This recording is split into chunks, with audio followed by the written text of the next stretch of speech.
Isabelle Costa, bonsoir. Bonsoir Fabien.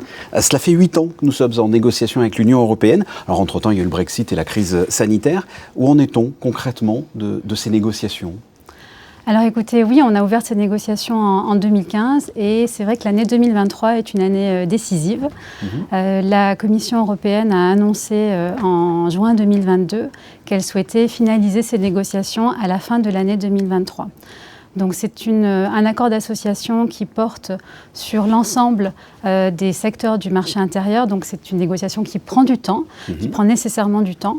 Et donc les 8 ans n'ont pas été inutiles pour approfondir et examiner l'ensemble des points que nous devons envisager dans le cadre de cet accord d'association. Monaco s'est aussi construit toujours avec des cadres de coopération avec ses grands voisins et donc il me semble aussi naturel d'accepter la proposition de l'Union européenne, de discuter avec elle pour pouvoir envisager ce cadre commun de relations avec notre principal partenaire économique et notre principal partenaire politique. Ça peut parfois inquiéter, mais on est d'accord que ce n'est pas un accord à tout prix.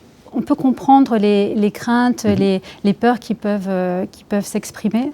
On citera peut-être un président américain qui a dit il ne faut pas négocier avec nos peurs, mais il ne faut pas avoir peur de négocier.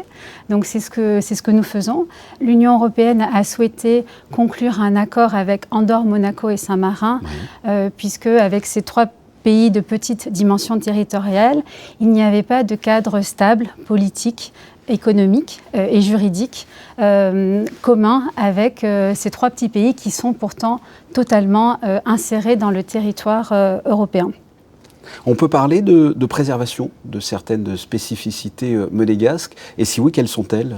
Il y a bien sûr le logement, la priorité nationale et puis le régime d'autorisation pour l'installation des personnes physiques et des opérateurs économiques.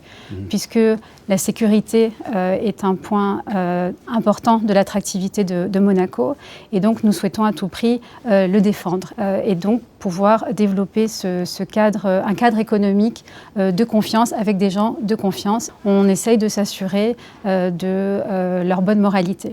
Et d'ailleurs, c'est un point qui a été souligné et qui a été salué par différentes organisations internationales et notamment dernièrement Moneyval. Alors aboutir à des accords de négociation, ça a des intérêts. Quels seraient les points positifs pour Monaco d'aboutir à cet accord ? L'Union européenne est une construction juridique. Elle s'est imposée, elle a imposé ses normes aussi dans l'ensemble des activités économiques, que ce soit le transport, l'environnement. De plus en plus, on se trouve parfois en difficulté parce que nos conventions bilatérales aussi avec la France ne suffisent pas pour pouvoir exporter nos services et nos marchandises aussi avec l'Union européenne. Alors le ministre d'État a annoncé que le gouvernement a fait conduire une étude prospective dans le cas d'un non-accord. Pouvez-vous nous en dire plus ? L'objectif est d'évaluer les conséquences d'un non-accord.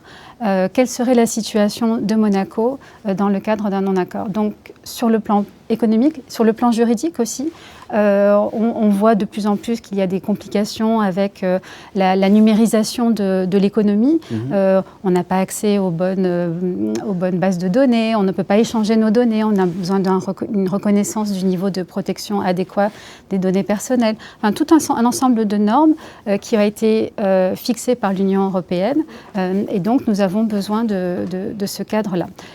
Il faut envisager les difficultés qui seraient celles de la principauté de Monaco à 10-20 ans en l'absence d'un accord d'association. Et quelles seraient justement ces contraintes ou quelles seraient les conséquences d'un non-accord ?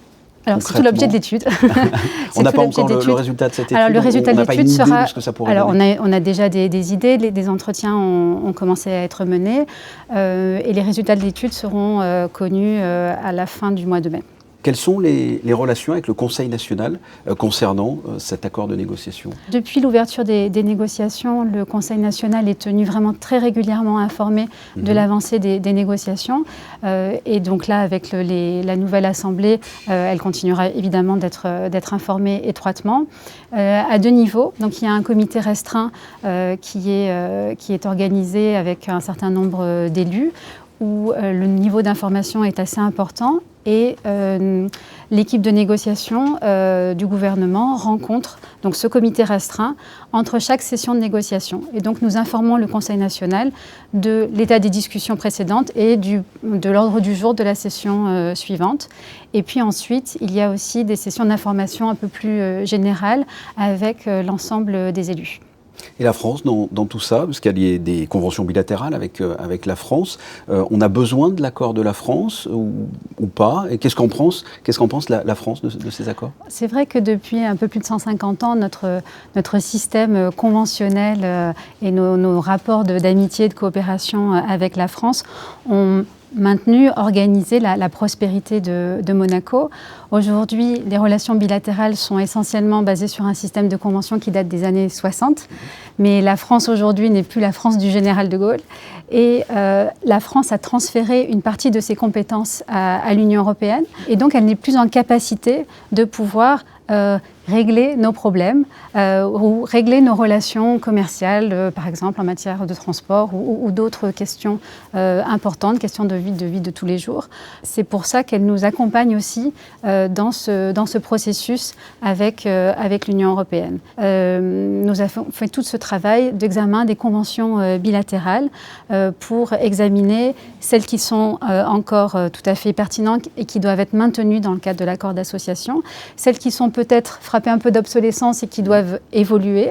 Et nous avons aussi entrepris une réflexion pour conclure de nouvelles conventions bilatérales, notamment, par exemple, pour reprendre le droit français pour s'économiser un petit peu de reprise de l'acquis européen qui peut être volumineux dans certains domaines très spécifiques. Nous avons des réunions très très régulières avec les autorités françaises au niveau des différents ministres, au niveau des ambassades, des représentations permanentes aussi à Bruxelles et des niveaux techniques aussi avec un dialogue interministériel pour examiner l'ensemble de ces conventions bilatérales.